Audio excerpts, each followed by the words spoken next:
So what's up guys? So today mag-upgrade lang tayo ng exhaust pipe ng ating Honda TMX 155 brat style. So dumating today. Ito in order ko na bullet pipe. This is from Valdez Stainless Steel Accessories.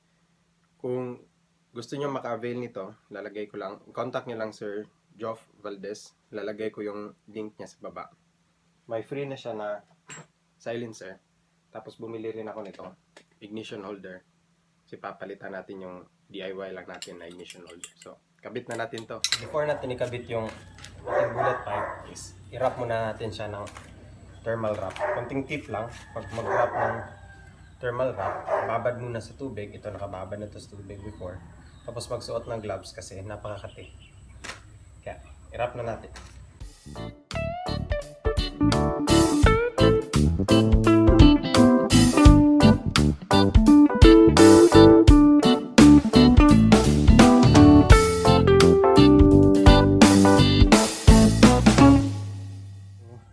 Gusto ko nang i-wrap yung ating bullet pipe pero hindi muna natin ipa-finalize yung mga lock kasi para baka may adjustments pa. Kaya ikabit na natin sa motor natin.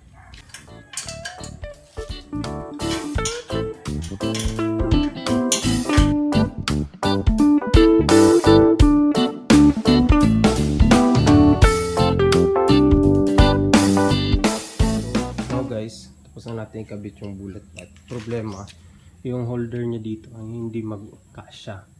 Kaya siguro magpa-fabricate na lang ako ng holder.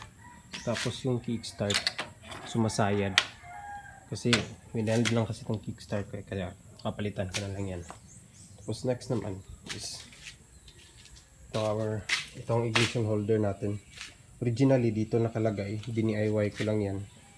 Metal na plain sheet. Papalitan nito stainless para hindi kalangangin. At saka ito kasi umiikot, sumasabay yung ikot niya. Kaya minsan mahirap mag-on. Kung dito ko ilalagay guys, pangit masyado.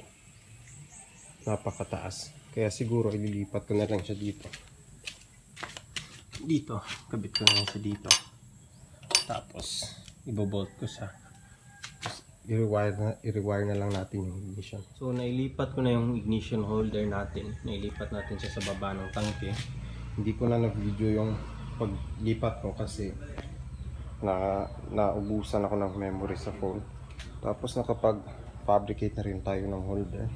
Hindi ko na rin na-video. Ano lang naman ito, flat bar. Tapos binutasan ko dito para dito kabit. Tapos dito malaking butas para dito sa axle ng ating swing arm.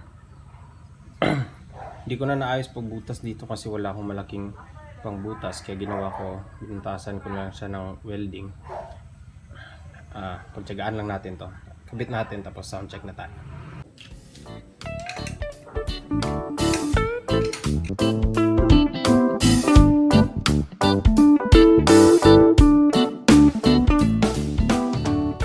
So tapos na natin kabit. Sound check tayo without silencer muna. Okay.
So, kabit naman natin itong silencer tapos sound check tayo na may silencer.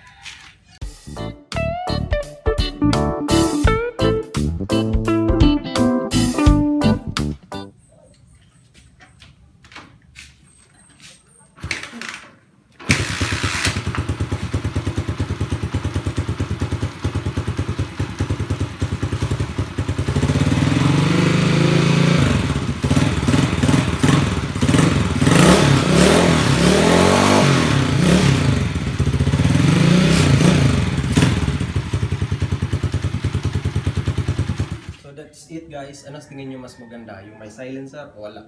Comment kayo sa baba. Thank you!